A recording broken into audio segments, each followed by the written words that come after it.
Hello everyone, स्वागत है आप सभी का स्टेप टू सक्सेस चैनल में। आज के वीडियो में हम लोग जो वन दरोगा भर्ती परीक्षा आयोजित हो रही है 30 अप्रैल को, उसका जो 11वां चैप्टर है, टॉपिक है, जो आयोग ने चैप्टर्स की लिस्ट दी हुई थी, उसमें 11वां चैप्टर है मृदा एवं मृदा संरक्षण। तो आज इस टॉपिक में हम लोग मृदा एवं मृदा संरक्षण देख रहे हैं। ठीक है, इसके अलावा ये वन दरोगा भर्ती परीक्षा के 200 अति महत्वपूर्ण प्रश्नों की भी सीरीज हमने स्टार्ट की है, जिसमें 25-25 क्वेश्चंस के माध्यम से आपको 8 वीडियो दिए जाएंगे। उसमें 4 वीडियो हमारे कंप्लीट हो गए हैं, चारों अपडेटेड हैं आपके, तो वो 100 क्वेश्चन कंप्लीट हो गए हैं। बाकी टेलीग्राम के माध्यम से उन्हीं 100 क्वेश्चन की आपको फ्री पीडीएफ भी अवेलेबल है। ये टेलीग्राम का हमारा लिंक दिया हुआ है, आप ये इससे टेलीग्राम ज्वाइन करके वहां से वो 25-25 की भी आपको मिल जाएगी और 100 की पूरी वो जो सीरीज है वो आपको मिल जाएगी। ठीक है, बाकी ये जो इसके पहले 10 टॉपिक हो चुके हैं, उन 10 का भी फ्री पीडीएफ आपका इसके थ्रू, टेलीग्राम के थ्रू आपको अवेलेबल हो जाएगा। तो आप प्लीज टेलीग्राम ज्वाइन कर लें अगर आपको फ्री पीडीएफ चाहिए है तो। ठीक है, स्टार्ट करते हैं चैप्टर को। सबसे पहले देखते हैं कि एक्चुअल में ये टॉपिक जो है वो मृदा है, तो मृदा या मिट्टी बोलते किसको है। ठीक है, तो पृथ्वी के ऊपरी सतह पर मोटे, मध्यम और बारीक कार्बनिक तथा अकार्बनिक मिश्रित कणों को मृदा या मिट्टी बोलते हैं। तो मृदा में क्या क्या शामिल है? मृदा में क्या है? बारीक कार्बनिक, मोटे कार्बनिक पदार्थ, छोटे मध्यम के तथा अकार्बनिक भी। कार्बनिक और अकार्बनिक जो भी पदार्थ हैं वो सब मिलके क्या कर रहे हैं, जो सतह पर हैं, वो जो कण हैं वो मिलके मिट्टी बना रहे हैं, इनको मृदा कहते हैं। ठीक है, उसके अलावा मिट्टी क्या है? पृथ्वी की परपटी की सबसे ऊपरी परत है, जिसमें कार्बनिक पदार्थों के साथ चट्टान के कण मिश्रित होते हैं। ठीक है, जिसमें क्या होते हैं? कार्बनिक पदार्थों के साथ क्या होते हैं? चट्टान के कण, जो चट्टानों का क्षरण होता है, उससे जो कण बनते हैं उनका वो कण मिश्रित होते हैं। तो इसको ही क्या बोलते हैं कि इसको मृदा बोलते हैं। ये मृदा जो है वो पारिस्थितिक तंत्र की स्थिरता के लिए आवश्यक महत्वपूर्ण घटकों में से एक है। ठीक है, इसके अलावा क्या करती है मृदा? वनस्पतियों के विकास के लिए महत्वपूर्ण प्राकृतिक माध्यम है, यह पृथ्वी पर जीवन में मदद करती है। तो मृदा जो है वो पृथ्वी पर बहुत ही आवश्यक तत्व है। आपने मृदा की परिभाषा देख ली, आगे देखते हैं मृदा के बारे में ही अभी कुछ चीजें। मृदा क्या है? मिट्टी के निर्माण में, मिट्टी का निर्माण में क्या होता है? विभिन्न प्राकृतिक कारक जैसे स्थलमंडल, वायुमंडल, जलमंडल तथा जीव मंडल प्रमुख भूमिका निभाते हैं। ये सब डिसाइड करते हैं कि वहां पर किस तरह की मिट्टी का निर्माण होगा, मिट्टी में क्या गुणधर्म होंगे। ये मिट्टी की प्रकृति डिफाइन करने में क्या करते हैं? भूमिका निभाते हैं। ठीक है, मृदा की एक और जो है डेफिनेशन लिखी है, वो है मृदा अपने पैतृक, जो पेरेंट रॉक्स हैं, पैतृक चट्टानों के चूर्ण का वो निक्षेप है। निक्षेप मतलब जमाव है, जो अपक्षय तथा अपर्दन कारकों द्वारा चट्टान से अलग किया जाता है। ये चट्टानों का क्या होता है? अक्षय क्षय होता रहता है और अपर्दन होता रहता है वायु से, जल से। तो इस तरह के अपर्दन और अक्षय से जो निक्षेप इकट्ठा होता है उसको ही क्या बोलते हैं? मृदा बोलते हैं। ठीक, इसके निर्माण में वहां के वायुमंडलीय तत्वों, जलवायु तथा जैविक तत्वों, वनस्पति, जंतुओं और सूक्ष्म जीवों की भी विशेष भूमिका होती है। हमने ये हमने क्या हुआ? वायुमंडलीय तत्व, स्थल मंडल, वायुमंडल, जलमंडल, जलवायु तत्व, ये इन सब की क्या है? मृदा के निर्माण में विशेष भूमिका है। ठीक है, पैतृक चट्टानों के अपक्षय चूर्णों के रंध्रों, पोर्स में कुछ वायुमंडलीय गैसें जैसे नाइट्रोजन, ऑक्सीजन इत्यादि का समावेश हो जाता है। ठीक है, इसे क्या बोलते हैं? मृदा। इसे ही बोलते हैं हम लोग मृदा वायु बोलते हैं इसी को। जो वायु मृदा के क्या होता है? रवा होता है, तो दो रवों के बीच में जो स्पेस होता है वहां पर कुछ वायु ट्रैप हो जाती है, इसको ही हम मृदा वायु या सॉइल एयर बोलते हैं।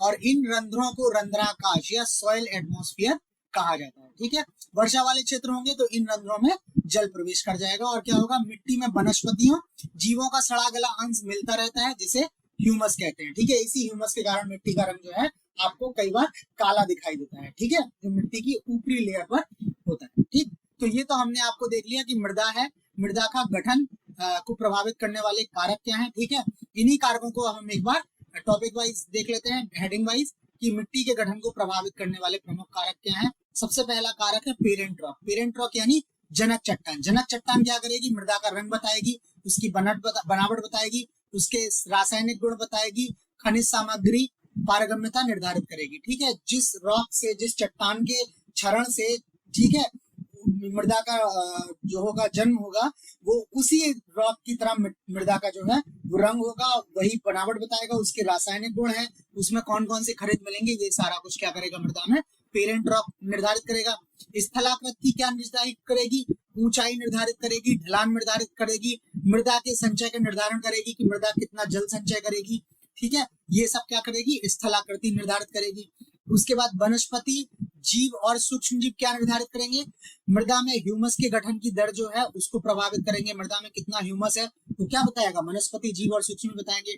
उसके बाद समय क्या बताएगा, मृदा प्रोफाइल की मोटाई निर्धारित करता है, समय से पता चलेगा, बिकॉज टाइम के साथ क्या है, वो सेडिमेंट जो है, जो अक्षय है, जो अपरदन हुआ है, वो कण जो है वो इकट्ठे होते रहते हैं, क्यों परे, तो समय के साथ वो है उनकी मोटाई बढ़ती जाएगी, तो मोटाई से पता चलेगा कि ये मृदा कितनी पुरानी है। और उसके बाद जो जलवायु होगी, वो मृदा का ताप, वहां कितनी वर्षा होती है और मृदा का किस तरह से क्षय होता है, ये सब चीजें जो है वो जलवायु बताएगा। तो ये मृदा के गठन को प्रभावित करने वाले प्रमुख कारक हो रहे हैं, ठीक है। नेक्स्ट देखते हैं अब मृदा का वर्गीकरण, मृदा को किस किस तरह से आपने वर्गीकृत किया है। तो क्या हुआ, सर्वप्रथम 1879 में डॉकशेव ने मिट्टी का वर्गीकरण किया। डॉकशेव एक वैज्ञानिक हैं, इन्होंने सन 1879 में क्या किया, मृदा का वर्गीकरण किया। बाकी भारतीय कृषि अनुसंधान परिषद है, ICAR, Indian council of agricultural research, इसने भारत की मिट्टी को 8 समूहों में विभाजित किया जाता है। ये इंपॉर्टेंट फैक्ट है कि भारत में मिट्टियों को कितने समूह में विभाजित किया जाता है, 8 समूह में विभाजित किया जाता है। और मृदा का सबसे पहला वर्गीकरण डॉकशेव ने 1879 में, ठीक है। और भारत में मिट्टी का वर्गीकरण किसने किया है, ICAR ने, Indian council of agricultural research, भारतीय कृषि अनुसंधान परिषद। इसमें मिट्टियों के जो प्रकार बताए हैं, वो पहली जलोढ़ मिट्टी जिसे एलोवियल या कॉप मिट्टी बोलते हैं, दूसरी काली मिट्टी या ब्लैक सॉइल, तीसरी लाल एवं पीली मिट्टी रेड एंड येलो सॉइल, चौथी लैटेराइट मिट्टी, ठीक है। उसके बाद पांचवी मिट्टी देखते हैं, पांचवी मिट्टी है शुष्क मृदा जिसको ड्राई या एरिड सॉइल बोलते हैं, लवणीय और क्षारीय मृदा सेलाइन एंड एल्कलाइन, पीटमय तथा जैव मृदा ऑर्गेनिक, और वन मृदा एवं पर्वतीय मृदा, ठीक है। तो ये मिट्टियों के जो है वो 8 प्रकार हो गए। अब इन एक एक प्रकार को हम लोग देखते रहते हैं। बाकी आप लोगों ने ये सबने पढ़ा होगा, फिजिक्स ज्योग्राफी में आपने पढ़ा होगा, बाकी छोटे क्लासेस में भी 8th 9th 10th के क्लासेस में भी आपको मिट्टियों का वर्गीकरण पढ़ाया जाता है, ठीक है। डिस्कस करने से पहले बता दूं कि आप वीडियो में जो भी कंटेंट डिस्कस कर रहे हैं वो आप प्लीज हमें लाइक करके कमेंट करके जरूर बताएं कि आपको कैसा लग रहा है। चैनल को सब्सक्राइब भी कर लें ताकि आपको ये टाइमली अपडेट्स इनके वीडियोस के मिलते रहें, ठीक है। स्टार्ट करते हैं सबसे पहले जलोढ़ मिट्टी, या इसको जिसको बोलते हैं एलुवियल सॉइल या कॉप मिट्टी। इसको मिट्टी को ये 3 नाम तो हो ही गए, जलोढ़ मिट्टी, एलुवियल सॉइल या कॉप मिट्टी। इसके अलावा इसको दोमट और कछार मिट्टी के नाम से भी जाना जाता है। कछार इसलिए क्योंकि ये कछार क्षेत्र में पाई जाती है। ये भारत के कुल क्षेत्रफल का लगभग 43.4% पर जलोढ़ मिट्टी है, ठीक है। भारत के सबसे बड़े भूभाग पर जलोढ़ मिट्टी ही पाई जाती है, ठीक है। और देखते हैं क्या है, इस जलोढ़ मिट्टी में क्या होता है, नदियों के निक्षेपण से, नदियां अपने साथ जो है, पहाड़ों से जब नदियां आ रही होती हैं वो अपने साथ जो है पत्थरों के निक्षेप ले आती हैं, तो उन निक्षेपों से इस जलोढ़ मिट्टी का निर्माण होता है। उसके बाद भी रास्ते में अगर कुछ और मिलता है इनको, तो उन निक्षेपों से भी इस मिट्टी का निर्माण होता है। इस मिट्टी में ये लगातार बहती रहती है, जिस वजह से इसमें नाइट्रोजन और फास्फोरस की मात्रा क्या होती है, इसमें कम होती है। ये मिट्टी कहाँ होती है, जहां नदियां होंगी मैक्सिमम वहीं मिल जाएगी। तो उत्तर का जो मैदान है गंगा का क्षेत्र, उसमें सिंध नदी का मैदान है, उसमें ब्रह्मपुत्र का मैदान है, उसमें दक्षिण भारत के नर्मदा, तापी, महानदी, कावेरी घाटी, कृष्णा और गोदावरी के प्रदेश में ये जलोढ़ मिट्टियां आपको वहीं मिलेंगी जहां बड़ी बड़ी नदियां बह रही होंगी, उनका बहाव क्षेत्र होगा, तो ये जलोढ़ मिट्टियां होगी। उसके बाद काली मिट्टी है दूसरा, ब्लैक सॉइल जिसको बोलते हैं। ये भारत के कुल क्षेत्रफल का 15% भाग में ये नमी को अधिक समय तक बनाए रहती है। काली मिट्टी की सबसे अधिक विशेषता है बड़ी, ये मिट्टी की नमी को जो है वो बहुत दिन तक बनाए रहती है, लेकिन नमी खत्म हो जाने के साथ ही इसमें दरारें आ जाती है। ये बहुत बड़ी बड़ी दरारें आती हैं, ऐसा लगता है जैसे मिट्टी एकदम फट गई हो, और इनकी गहराई भी बहुत अधिक तक होती है, ठीक है, जिसके वजह से इसका मॉइस्चर फिर तेजी से खत्म होने लगता है। इसको क्या बोलते हैं, इसी को काली कपास की मिट्टी या रेंगड़ या रेंगुर मिट्टी भी कहा जाता है। इसमें कपास की खेती अच्छी होती है, इसलिए इसको कपास मिट्टी बोलते हैं। ये मिट्टी यूजुअली जो ज्वालामुखियों का विस्फोट होता है तो उससे जो मैग्मा निकलता है, उस मैग्मा के साथ ये मिट्टी निकल के आती है, और इसी वजह से ये लावा प्रदेश, जो जगह जो है वो लावा से जिनका निर्माण हुआ है, वहां पर ये मिट्टियां पाई जाती हैं। काली मिट्टी वाली जमीन में लोहा, एल्यूमिनियम, मैग्नीशियम कार्बोनेट, चूना, पोटाश व कैल्शियम प्रचुर मात्रा में पाई जाती है। ये क्या होता है, ज्वालामुखी विस्फोट से निकलती हैं, तो वो ज्वालामुखी अपने साथ कई सारे मिनरल्स भी लेके आता है, कई सारे लवण भी निकलते हैं उसके साथ। तो ये सारे जो है इसमें तत्वों की जो है कमी होती है, वो अधिकता होती है, लेकिन इसमें नाइट्रोजन और फास्फोरस की मात्रा कम पाई जाती है, ठीक है। नाइट्रोजन फास्फोरस कहाँ से आएगा, जहां पे जैवीय अवशेष अधिक होंगे, अर्थात जिस मिट्टी के नीचे जैवीय अवशेष ज्यादा होंगे उसमें नाइट्रोजन और फास्फोरस पर्याप्त मात्रा में आपको मिलेगा। ये मिट्टी के क्षेत्र कौन से हैं? गुजरात है, महाराष्ट्र है, मध्य प्रदेश है, आंध्र प्रदेश का पश्चिम भाग है और मैसूर का उत्तरी भाग है। ये क्षेत्र इस मिट्टी में आते हैं। तो काली मिट्टी हो गई। तीसरी मिट्टी हमारी लाल मिट्टी, ठीक है, और पीली मिट्टी। लाल एवं पीली मिट्टी। लाल मिट्टी पीली मिट्टी जो है भारत के कुल क्षेत्रफल का 19% में, ठीक है। तो ये मेरे हिसाब से जो है वो दूसरा सबसे प्रमुख स्थान इसका आ जाएगा। काली का तीसरा आ जाएगा। काली 15 में है, लाल 19 में है और वो उसके बाद आपकी 40+ में थी, ठीक है। तो ये इसका दूसरा स्थान है। तीसरे पे काली है। भारत के कुल क्षेत्रफल के 19% भाग में इसमें क्या होता है? फेरिक ऑक्साइड, लोहे का ऑक्साइड होता है। इसकी अधिकता के कारण इसके रंग जो है वो लाल होता है, ठीक है। इसके अलावा इसमें मैग्नीशियम, नाइट्रोजन, फास्फोरस और पोटाश की कमी होती है, ठीक है। ये पत्थरों से टूट के बनती है, इस वजह से इसमें ये सब नहीं पाया जाता है। काली मिट्टी जमीन से निकलती है, इसमें ये सब वो कुछ तत्व मिलते हैं। इस मिट्टी में क्या करते हैं? अधिकतर मोटे अनाज जैसे ज्वार, बाजरा, मूंगफली, अरहर, मक्का आदि की उपज होती है। इन्हीं मोटे अनाजों को आजकल श्री अन्न बोला जाता है, मिलेट्स बोला जा रहा है, ठीक है। ये मिट्टी कहाँ है? लाल मिट्टी जो है वो तमिलनाडु राज्य में सबसे अधिक विस्तृत है। महाराष्ट्र के दक्षिणी पूर्वी भाग में, मद्रास में, आंध्र प्रदेश में, मैसूर में और मध्य प्रदेश के कुछ क्षेत्रों में, मध्य प्रदेश के किसमें? पूर्वी भाग में, जो मध्य प्रदेश का ईस्टर्न रीजन है उसमें, उड़ीसा, झारखंड के छोटा नागपुर पठार में और पश्चिमी बंगाल तक लाल मिट्टी फैली हुई है, ठीक है। तो ये दूसरी सबसे विस्तृत मिट्टी है। इसी लाल मिट्टी के साथ हम देख रहे थे पीली मिट्टी। तो पीली मिट्टी कहाँ पे है? केरल राज्य में सबसे अधिक पीली मिट्टी पाई जाती है। और लाल मिट्टी में ही जब अधिक वर्षा हो जाती है तो अधिक वर्षा के कारण लाल मिट्टी के रासायनिक तत्व अलग हो जाते हैं। जो इसके अंदर केमिकल्स होते हैं वो केमिकल्स अलग अलग हो जाते हैं, जिसकी वजह से इसका रंग क्या हो जाता है? पीला दिखाई देने लगता है। तो एक्चुअल में पीली मिट्टी जो है वो लाल मिट्टी का ही हिस्सा है, लेकिन लाल मिट्टी के अधिक जब वर्षा होने के कारण रासायनिक तत्व जो है वो अलग हो जाते हैं, इस वजह से इसका रंग पीला दिखाई देने लगता है। नेक्स्ट मिट्टी देखते हैं, लेटेराइट मिट्टी। लेटेराइट मिट्टी जो है भारत में क्षेत्रफल की दृष्टि से लेटेराइट मिट्टी का स्थान जो है क्या है? चौथा है। तीन हमने पहले देखी है, काली, काली के बाद लाल, लाल के बाद काली, पहले जो हमने बताया आपको वो बताया जलीय, जलीय के बाद आपको बताया लाल, लाल के बाद आपको बताया काला और काली के बाद हवाई है जो लेटेराइट, जलीय या जलोढ़ मिट्टी, एलुवियल सॉइल सबसे विस्तृत है, ठीक है। तो लेटेराइट मिट्टी का चौथा स्थान हो गया। इसमें क्या है? लोहे के ऑक्साइड और एल्यूमिनियम ऑक्साइड की अधिक मात्रा होती है, ठीक है। इसमें भी नाइट्रोजन, फास्फोरस, पोटाश, चूना और कार्बनिक तत्वों की कमी होती है। तो अभी आप देखिए, अभी हमने जितनी मिट्टी पढ़ी है लगभग सब में नाइट्रोजन और फास्फोरस की क्या है?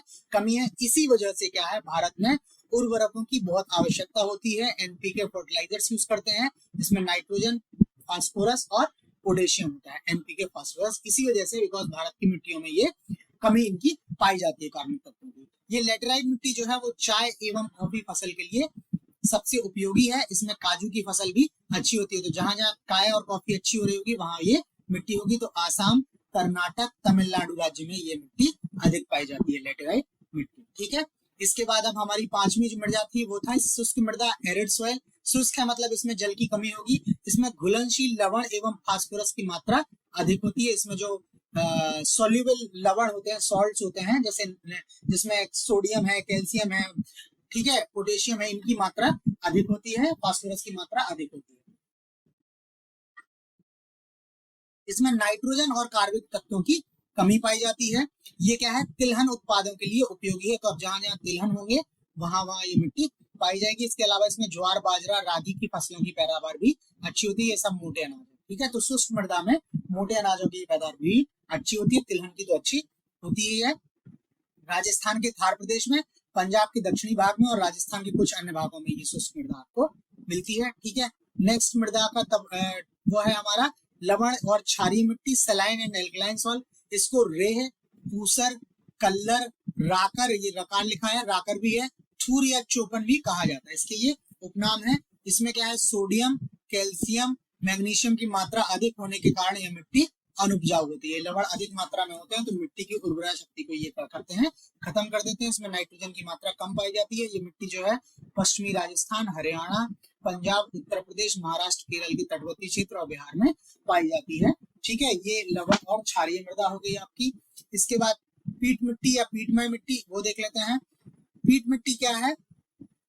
इस जैविक मिट्टी को दलदली मिट्टी भी कहा जाता है। जैव मृदा या पीटमय मृदा इसको दलदली मिट्टी भी कहा जाता है। जहां पे दलदली बात है, जहां नमी की अधिकता होगी, मॉइस्चर होगी, वहां पर ये मिट्टी मिलेगी और ये क्या है, जैविक पदार्थों के संचय से बनती है। ठीक है, बारिश के दिनों में पीट मिट्टी वाली जमीन पानी में डूबी रहती है और पानी हटने के बाद इसमें धान की खेती होती है। दलदली मिट्टी है तो ऑलरेडी इसमें मॉइस्चर है, बहुत ज्यादा बारिश होगी तो ये मॉइस्चर को एब्जॉर्ब नहीं कर पाएगी, इसलिए ये सारा क्षेत्र डूब जाता है और इसमें मॉइस्चर हमेशा बना रहता है, जो धान की फसल के लिए एक नेसेसरी कंडीशन है, इसलिए इसमें धान की खेती होती है। इसमें क्षार की अधिकता होती है, ठीक है, और फॉस्फेट तथा पोटास की कमी होती है। ये मिट्टी कहाँ है, भारत के पश्चिम बंगाल में, तमिलनाडु में, उड़ीसा, उत्तराखंड और उत्तर बिहार के मध्य भागों में देखने को मिलते हैं। आप देखेंगे ये सारे रीजन वही है जहां पर चावल की अधिक खपत है, चावल जो है मुख्य भोजन है और चावल ही वहां अधिक पैदा होता है। ठीक है, तो ये 7वां हो गया। अब आखिरी मृदा का रह गया है, वो है वन मृदा या पर्वतीय मृदा। तो ये नॉर्मल सी बात है, ये वनों और पर्वतों में ही पाई जाएगी,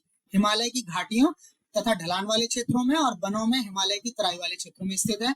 इस मृदा में क्या है, वन है तो बहुत सारे पत्ते गिरे रहेंगे, पत्तों से ढकी रहती है और सड़ने से इसकी उर्वरकता बढ़ जाती है। इसी पदार्थ को क्या बोलते हैं, ह्यूमस ही बोलते हैं। इसी सड़ने की वजह से ऊपर भाग इसका क्या होता है, काला हो जाता है। ये पहाड़ों में है तो पानी कम सोखेगी, मतलब पानी रिसता रहेगा, इस वजह से ये चाय कॉफी जैसे फसलों के लिए उपयोगी है। गरम मसाले, गेहूं, मक्का इत्यादि की फसलें उत्पन्न होंगी। ये जो है वो आसाम, कश्मीर, हिमाचल प्रदेश, उत्तराखंड जैसे जगहों पर देखने को मिलती है। जहां जहां पहाड़ हैं वहां वहां ये मिट्टी देखने को मिलेगी। तो ये हो गए भारत में मिट्टियों के 8 प्रकार।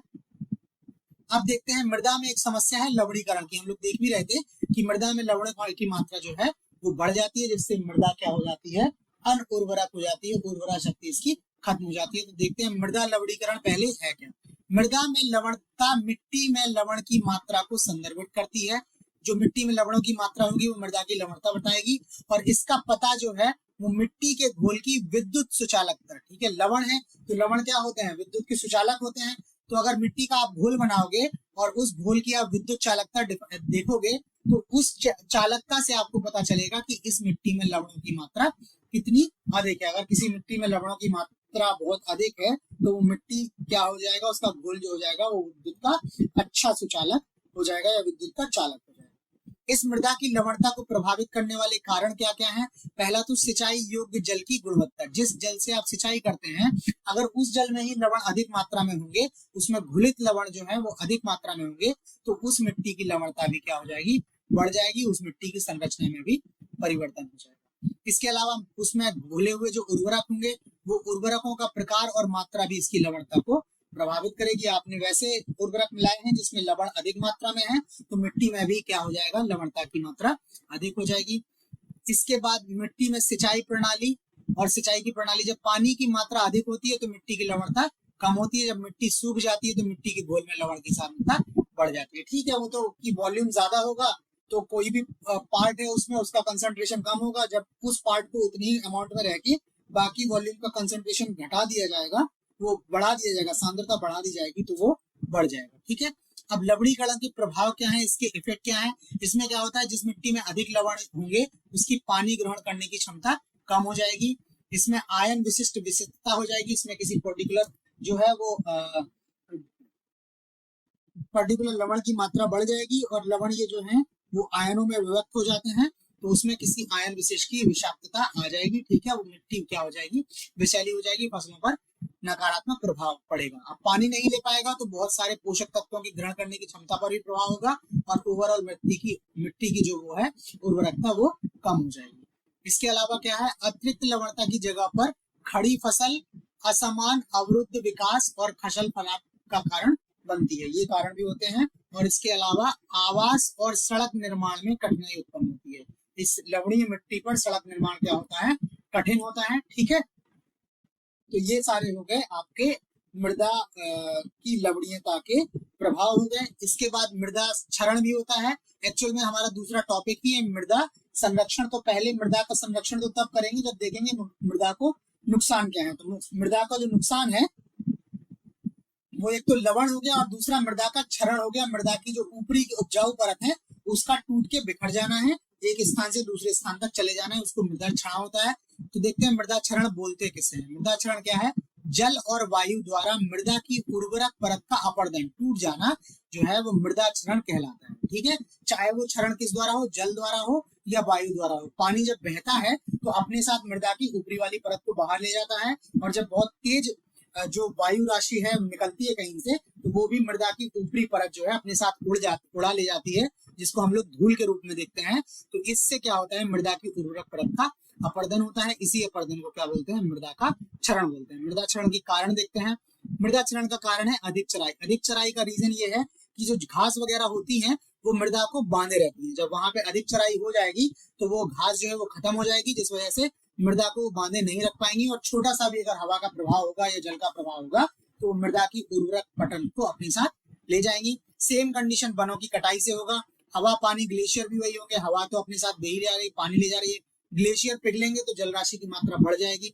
इसके अलावा स्थलाकृति अर्थात तीव्र ढाल होगा या उच्च वर्षण होगा। तीव्र ढाल होगा तो हल्का सा भी जल का बहाव होगा, उसकी गति तेज हो जाएगी, मृदा को साथ बहा ले जाएगा। उच्च वर्षण अगर बहुत अधिक मात्रा में वर्षा होगी तो भी यही होगा। उसके अलावा कृषि कार्यों की गलत विधियां जैसे अति सिंचाई, झूम कृषि, इससे भी क्या होता है, मृदा का क्षरण होता है। झूम कृषि तो आपने पढ़ा ही हुआ है। अति सिंचाई से भी यही होगा कि मृदा में क्या हो जाएगा, वो जो पानी है वो अपने आप ही बहाकर ले जाएगा। इसके अलावा अन्य मानव निर्मित कारक जैसे खनन, औद्योगिक गतिविधियां इत्यादि, इसकी वजह से भी मृदा का क्षरण हो रहा है। अब इस मृदा के क्षरण के प्रभाव देख लेते हैं, इससे क्या क्या इफेक्ट आ रहे हैं। इफेक्ट इसमें है, पहले तो इसकी सबसे पहले ऊपरी उपजाऊ परत का अपर्दन हो जाना। जब पहले ऊपरी उपजाऊ परत चली जाएगी तो क्या होगा, ओवरऑल जो है उत्पादकता ही कम हो जाएगी। ठीक है। उसके अलावा जो है इसमें भूमिगत जल स्तर व मृदा की नमी में कम आना हो जाएगा, कमी हो जाएगी। शुष्क भूमि का विस्तार होने लगेगा, वनस्पतियां सूख जाएंगी। बाढ़ और सूखा की आवृत्ति क्या हो जाएगी, बढ़ जाएगी। नदियों एवं कैनालों की सिल्टिंग हो जाएगी। ये कैसे है, ये इंपॉर्टेंट है, बिकॉज मिट्टी जो है वो अपनी ऊपरी परत जब बह जाएगी तो वो कहीं ना कहीं इकट्ठी होगी। तो यही जो मिट्टी की ऊपरी परत है वो जाके आगे बह, जहाँ पे नदियों का बहाव कम होता है, ठीक है, जहाँ पे नहरों का बहाव जो कम होता है वहां पर ये इकट्ठी हो जाती है। बिकॉज ये लगातार इकट्ठी होती है, इनका वेट भी बढ़ जाता है, बहाव भी कम हो जाता है। तो इस तरह का जो मृदा का निक्षेपण होता है उसको सिल्टिंग बोलते हैं। इसके अलावा भूस्खलन में वृद्धि होती है। ठीक है। तो ये मृदा क्षरण के जो है प्रभाव हो गए। अब इन्हीं को क्या है, रोकने के उपाय होंगे, इसी को मृदा संरक्षण बोलेंगे। तो इसमें क्या करना है, आपको वृक्षारोपण या वन लगाना है, पशुओं के चरने पर नियंत्रण लगाना है। उसके बाद आपको गोलाई में जुताई करने से हवा या पानी मिट्टी को सरलता से नहीं काट सकते। अब एक्चुअल में जब आप लाइन में बनाओगे, इस तरह से जुताई आप करोगे, तो अगर पानी बहेगा तो पानी आपका सीधा ऊपर से नीचे बहता होगा और यहाँ से मिट्टी के कणों को बहाते हुए यहाँ ले आएगा। इसका उपाय उन्होंने बताया कि आप गोल खाने में करो, इस तरह आप जुताई करो। तो अगर जल आएगा तो अगर पानी यहाँ से मिट्टी बहा के ले जा रहा है तो ये वाला जो गोला है ये इसके लिए बांध का काम करेगा और मृदा इसी गोले में घूमती रहेगी, बाहर निकलकर नहीं जा पाएगी। तो इस तरह के आप गोलों में क्या कर सकते हैं, कृषि कर सकते हैं। उसके अलावा बांध बना सकते हैं। ठीक है, इससे मिट्टी को कटाव रुकता है। जो खेतों के चारों ओर छोटी छोटी सी मेड़ बना दी जाती है, ठीक है, छोटे छोटे से बांध बना दिए जाते हैं, उससे भी क्या हो सकता है, मृदा के कटाव को रोका जा सकता है। उसके अलावा भूमि को कभी वनस्पति शून्य नहीं छोड़ना है। खेतों को आपको कभी भी खाली नहीं छोड़ना है, उसमें कोई ना कोई आप या तो वनस्पति रखें या अगर कोई वनस्पति नहीं है तो उसमें कुछ भी बो दें। ठीक है, जिससे क्या हो कि मृदा वो है खाली ना हो। इसके अलावा मानसून के महीनों में भी आप क्या कर सकते हैं, ऐसी फसलें बो सकते हैं जो मिट्टी के कटाव को रोकने के साथ साथ मिट्टी को उपजाऊ बनाने के भी काम करती है, जिसमें मिट्टी में नाइट्रोजन स्थिरीकरण वगैरह करती है, स्थिरीकरण, ठीक है, नाइट्रोजन की कमी को पूरी करती है। वैसी फसलें भी आप क्या कर सकते हैं, बो सकते हैं। ठीक है। अब आता है आपका मृदा संरक्षण। मृदा संरक्षण में वे सभी उपाय शामिल हैं जो मिट्टी के कटाव और क्षरण से बचाने के लिए मदद करते हैं। ठीक है, हमारी कृषि योग्य भूमि जो है उसका 2/3 हिस्सा जो है संरक्षण उपायों की आवश्यकता है। तो इसी से समझ में आ जाता है कि भारत में मृदा संरक्षण कितना आवश्यक है, मृदा क्षरण की कितनी ज्यादा समस्या है, कि हमारी 2/3 भूमि जो है वो है आपकी मृदा क्षरण से प्रभावित है। वो भी तब जब भारत की जनसंख्या बहुत अधिक है। भारत में खाद्य सुरक्षा जो है वो बहुत महत्वपूर्ण विषय है। ठीक है, तो देखते हैं इसके तरीके क्या हैं। मृदा संरक्षण का सबसे पहला तरीका है वनीकरण। आप जितना ज्यादा पेड़ लगा सकते हैं आप पेड़ लगाइए, और इसी के तहत हमारा लक्ष्य भी जो है वो 33% तक वनाच्छादन को बढ़ाने का है। आप ये पढ़ते जाइएगा, लगभग सबने आपने पढ़ा ही हुआ है, बट ये जो है वो हमने आपको टॉपिक्स लिखे हुए हैं। उसके अलावा अतिचारण की जांच करना कि कहीं जो है वो अतिचारण तो नहीं हो रहा है, प्लस इसको रोक सकते हैं आप, और उसके लिए अलग से चारागाहों का क्या है चिन्ह भी कर सकते हैं कि ये पर्टिकुलर एरिया जो है चारागाह के हैं, ये जो है वो रिजर्व है। आपके जो रिजर्व क्षेत्र है, संरक्षित वन है, वो भी क्या है आपके मृदा संरक्षण में कहीं ना कहीं सहायक है। उसके अलावा क्या करना है आपको, कृषि पद्धतियों को बदलना है। कृषि पद्धतियों में क्या बदलना है, फसल चक्र में आपको क्या करना है कि फसलों का चक्र बनाना है। आप ऐसा नहीं कि एक ही तरह की फसल आप उगा रहे हो लगातार। उससे क्या होगा कि अगर किसी फसल को किसी पर्टिकुलर पोषक तत्व की आवश्यकता होगी तो वो उन कुछ पोषक तत्वों को क्या कर देगी, खत्म कर देगी, वो पोषक तत्व नहीं रह जाएंगे, जिससे मिट्टी में क्या हो जाएगा, पोषक तत्वों का असंतुलन हो जाएगा और मृदा जो है अनुपजाऊ हो जाएगी। उसके अलावा वैसी फसलें लगानी चाहिए जिनको अलग अलग पोषक तत्वों की जरूरत होती है। तो किसी फसल को किसी पोषक तत्व की जरूरत है, किसी फसल को किसी पोषक तत्व की जरूरत है, तो इनका रोटेशन के बेसिस पे यूज होता जाए। उसके बाद फलीदार पौधे लगाएं जिससे मिट्टी में नाइट्रोजन का स्थिरीकरण हो। ठीक है, इसीलिए बोलते हैं कि आपको एक आध बार दलहन फसलें जो है वो करनी चाहिए, बिकॉज ये मिट्टी में नाइट्रोजन स्थिरीकरण में क्या करती हैं, काम करती हैं। इसके बाद आप स्ट्रिप क्रॉपिंग कर सकते हैं। ठीक है, इसकी खेती वैकल्पिक पट्टियों में की जाती है, एक दूसरे के समानांतर उनमें विभिन्न अंतरालों पर काटा जा सकता है। ठीक है, इसमें क्या कर सकते हैं, आप स्ट्रिप बनाइए और वहां पर अलग अलग तरह की फसलें लगा सकते हैं एक ही खेत में। ठीक है, इसके अलावा इसमें किसी भी अंतराल पर पड़ती नहीं छोड़ी जाती जिससे कटान की संभावना हो। उसके बाद no till farming. No till farming में पिछली फसल के अवशेषों में बीज बोना शामिल है, जिसमें कटाई के बीच जुताई नहीं होती है जब तक खेत का 60 से 70% भाग अवशेष से ढक नहीं जाता है। इसमें वही होता है कि आप पुरानी फसल के अवशेष नहीं हटाते हैं, उन अवशेषों को रहने देते हैं, जिससे वो अवशेष क्या करेंगे, वो ह्यूमस बनेंगे और मृदा की उर्वरकता बढ़ाने में सहायक करेंगे। इसके बाद जो है और क्या कृषि में परिवर्तन किया जा सकता है, समोच्च जुताई, मतलब सेम हाइट, सम प्लस ऊंचाई, समोच्च उसको बुलाएंगे। तो इसमें क्या होगा कि पहाड़ी की प्राकृतिक आकृति का अनुसरण करते हुए पहाड़ी ढलान के समकोण पर जुताई की जाती है। इससे जैसे पहाड़ की ढलाई इस तरह से है तो जुताई इस तरह से की जाएगी। ठीक है, जिससे बहाव इस तरह से होगा, तो ये जो जुताई कर रहे हैं तो ये छोटी छोटी पट्टियां बन जाएंगी, ये क्या करेंगी, बांध का कार्य करेंगी और पानी जो है वो यहाँ पे रोकेंगी, जिससे इस जल का क्या हो, यहीं पे संचय हो सके। ठीक है, ये कर सकते हैं जिससे मृदा का अपरदन कम हो सके और इससे क्या होगा, अधिक नमी को अवशोषित करने में और कटाव को कम करने में सक्षम होगा। इसके अलावा आपकी झूम कृषि है। झूम कृषि तो वही है कि पेड़ों को साफ नहीं करना है। इसके लिए क्या कर सकते हैं, जनजातीय लोगों को व्यवस्थित कृषि करने के लिए राजी करना होगा, इनको जागरूक करना होगा कि आपकी कृषि की ये तकनीक जो है वो नुकसान पहुंचाती है, इसकी जगह आप क्या करें, व्यवस्थित ऑर्गेनाइज कृषि करें। और इनको क्या है, इनके पास क्या है, संसाधनों की कमी है, तो इनको जमीन दे दें, इनको कृषि उपकरण दे दें और उनको एक स्थान पर ही कृषि करने के लिए प्रेरित किया जाए। इसके अलावा क्या कर सकते हैं, आप छत की खेती कर सकते हैं, जो पहाड़ों में यूजुअली मिलते हैं कि पहाड़ में क्या होता है, सीढ़ी नुमा खेती होती है जिसको छतों की खेती बोलते हैं। इससे भी क्या होता है, मिट्टी के अवरोधों द्वारा कटाव से बचाया जा सकता है। इसके अलावा वायु अवरोधक क्या होता है, विंड ब्रेक आप लगाएंगे। विंड ब्रेक में क्या है, पौधों की, पेड़ों की जो है वो सघन पंक्तियां लगाई जाती हैं। वैसे पेड़ लगाए जाते हैं जो कृषि में सहायक भी होते हैं, प्लस जिनकी जो सीधे होते हैं, ठीक है, अपेक्षाकृत कम क्षेत्र घेरते हैं और जिनको बहुत सघन तरीके से लगाया जा सकता है। जैसे पॉपुलर के पेड़ आपको बहुत सारे मिल जाएंगे। आप जब उत्तरी जो है उत्तर प्रदेश की ओर जाएंगे आप, तो आपको वहां पर ये दिखाई देगा कि वहां पेड़ों के, मतलब खेतों के चारों ओर पॉपुलर वगैरह के पेड़ लगे रहते हैं। ठीक है, इसके अलावा सदाबहार प्रजातियां साल भर सुरक्षा प्रदान करती हैं, तो आप वैसे पेड़ लगाएं जो सदाबहार हो, जो साल भर इसको क्या है, सुरक्षा प्रदान करें। उसके अलावा आपको क्या करना है, लवणता प्रबंधन करना है। इसके लिए आपको करना है ह्यूमिक एसिड का उपयोग, अतिरिक्त लवणता को रोका जा सकता है, विशेष रूप से अधिक सिंचाई की स्थिति में।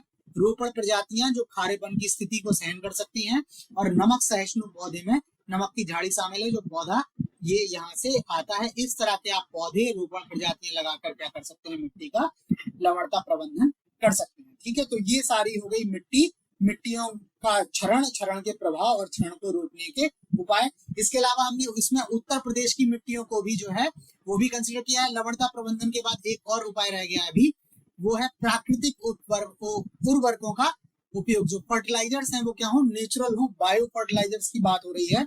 इसमें क्या है, रासायनिक उर्वरकों के स्थान पर क्या है, आपको जैविक उर्वरकों का इस्तेमाल करना है, बिकॉज रासायनिक उर्वरकों के अत्यधिक उपयोग से क्या है, भूजल प्रदूषण हो सकता है और इसमें मिट्टी को नाइट्रोजन, फास्फोरस और पोटेशियम जैसे आवश्यक पोषक तत्वों से भर देते हैं। प्राकृतिक उर्वरक जो करेंगे वो इसको ये सारी चीजें मिला देंगे। ठीक है, बाकी आगे चलने से पहले इस वीडियो में हमने उत्तर प्रदेश की मिट्टियां और उत्तर प्रदेश में मृदा संरक्षण के लिए क्या उपाय किए गए वो भी डिस्कस किए हैं। बट पहले हम देख लेते हैं कि राष्ट्रीय स्तर पर मृदा संरक्षण के लिए क्या क्या उपाय किए जा रहे हैं। तो पहला उपाय है मृदा स्वास्थ्य कार्ड योजना। ये 19 फरवरी 2015 को स्टार्ट हुई थी, ये सबसे इंपॉर्टेंट है। ये पूछी जा सकती है कब ये स्थापित हुई थी, कहाँ, राजस्थान के श्री गंगानगर जिले के सूरतगढ़ में राष्ट्रीय मृदा सेहत कार्ड किया गया था। इस योजना की थीम है स्वच्छ धरा खेत हरा। ठीक है, इसमें सभी किसानों को 3 वर्ष में मृदा स्वास्थ्य कार्ड जारी करती है ताकि इनको पता चल सके कि उर्वरकों का इस्तेमाल कैसा करना है, किस तरह के पोषक तत्वों की मृदा में कमी है, किस तरह के पोषक तत्व जो है मृदा को प्रदान करना है। इसके अलावा दूसरी योजना है स्थानांतरित कृषि क्षेत्रों में जल संभर विकास परियोजना। ठीक है, उसके बाद से नाबार्ड RIFD के तहत मृदा और जल संरक्षण योजना, ये सब योजनाएं जो है वो चल रही थी, अब लगभग खत्म हो गई हैं, बहुत पुरानी है, तो हमने इनको लिख दिया है। आप एक बार देख लीजिएगा इनकी डिटेल्स, बाकी बहुत इंपॉर्टेंट मुझे ये नहीं लगी है, बट फिर भी आप देख लीजिएगा, ये मैंने इनको लिख दिया है। इसके अलावा राष्ट्रीय कृषि विज्ञान योजना है, ठीक है, RKVY 2007 में आई। ठीक है, उसके बाद से आपकी एक आई इसी के तरह परंपरागत कृषि विकास योजना PKVY, ये जैविक खेती को बढ़ावा देने के लिए, तो इसमें यही इंपॉर्टेंट है कि परंपरागत कृषि विकास योजना क्या है, जैविक खेती के उसको बढ़ाना है, बायो फर्टिलाइजर्स के यूज को क्या है बढ़ाना है। ठीक, इसके अलावा अब आ जाते हैं हम लोग किसको, उत्तर प्रदेश की मिट्टियों में। तो उत्तर प्रदेश में क्या है, मिट्टियों की तुलना, मिट्टी जो है वो ज्यादातर शुष्क है। ठीक है, यहाँ पर जलवायु ऐसी है कि मृदा यहाँ पे शुष्क है। इनकी मृदा को 2 प्रकार में बांटा जा सकता है, एक तो गंगा का विशाल मैदान और दक्षिण का पठार की प्राचीन रवेदार तथा विंध्य शैलियों की मिट्टियां। ठीक है, 2 प्रकार की मिट्टियां हैं यूपी में, गंगा के विशाल मैदान की और दक्षिण के पठार की। इसमें गंगा के विशाल मैदान की जो है मिट्टियां हैं वो उत्तर प्रदेश का जो ऊपरी भाग है जहां से गंगा होके निकलती है वहां पर ये मिट्टियां पाई जाती है। इनको जलोढ़ व कांप मिट्टियां बोलते हैं। जलोढ़ मिट्टी हम आप ऊपर पढ़ा चुके हैं, वो सारी विशेषताएं होंगी। बाकी यहाँ जो जलोढ़ है इसको 2 भागों में बांटा जा सकता है, पहली पुरानी जलोढ़ और दूसरी नवीन जलोढ़। पुरानी जलोढ़ को बांगर बोलते हैं, नवीन को खादर बोलते हैं। ठीक है, आपने पढ़ा भी होगा उस टाइम पे, भाबर, तराई, बांगर, खादर, आपने ये पढ़े होंगे। ठीक है, तो ये बांगर मिट्टी की डिटेल लिखी है। ठीक है, ये कहाँ पाई जाती है उत्तर प्रदेश में। ठीक है, इनके क्या क्या अन्य नाम लिखे हुए हैं, तो ये आप पढ़ लीजिएगा। ठीक है, ये डिवीजन ही है खाली। ठीक है, इनको इतना डिस्कस करने की आवश्यकता नहीं है। तो ये बांगर मिट्टी हो गई, फिर दूसरा खादर मिट्टी हो गई। खादर मिट्टी के बाद 2 ही मिट्टी हमने यहाँ पे बताई थी। और अब आ जाते हैं दक्षिण के पठार की मिट्टियां। ये दक्षिण का पठारी भाग जो है वो नीचे वाला रीजन है यूपी का, जहाँ पे बुंदेलखंड और बघेलखंड वगैरह जो आता है वो है। ये क्या है, प्री कैम्ब्रियन युगों की चट्टानों का बाहुल्य, ये सबसे पुरानी चट्टान है। ठीक है, सबसे पुरानी चट्टानों से ही बुंदेलखंड बघेलखंड का जो है वो निर्माण हुआ है। ठीक है, तो ये दक्षिण के पठार में भी जो मिट्टियां पाई जाती हैं उनके भी अलग अलग भाग हैं, उनको भी डिस्कस किया है, जैसे भाड़ मिट्टी है। ठीक है, उसके बाद पड़वा है। ठीक, तो ये देख लीजिएगा आप, इसमें बहुत अधिक कुछ आपको क्वेश्चन मुझे मिलने की आवश्यकता नहीं लगती है, फिर भी आपको नाम पता हो, इसके अंदर किस चीज की कमी हो। ठीक है, और ये किस क्षेत्र में पाई जाती है, तो उस तरह से हमने लिखा हुआ है। ये क्षेत्र लिखे, ये भौंटा। फिर उसके बाद कुछ इंपॉर्टेंट फैक्ट हैं, जैसे ये बंजर तथा माट मिट्टी उत्तर प्रदेश की गोरखपुर बस्ती में पाई जाती है। ऊसर रेह मिट्टी अलीगढ़ मैनपुरी में।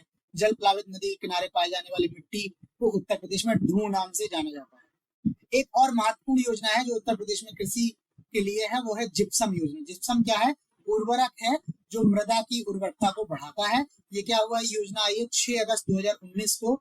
ये कैबिनेट ने इस पे अनुमोदन दिया, जिसके अंतर्गत 75% अनुदान पर जिप्सम का वितरण किया जाएगा।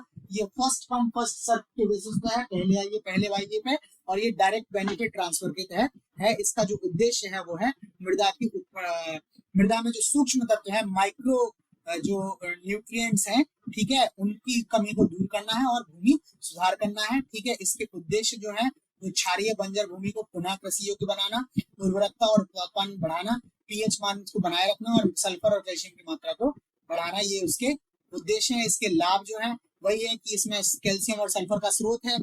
उसके बाद विषाक्तता कम करेगा, मिट्टी की संरचना में सुधार करेगा, उर्वरकता बढ़ाएगा, इस तरह के कटाव वगैरह को जो है कम करता है, ये इसके लाभ है।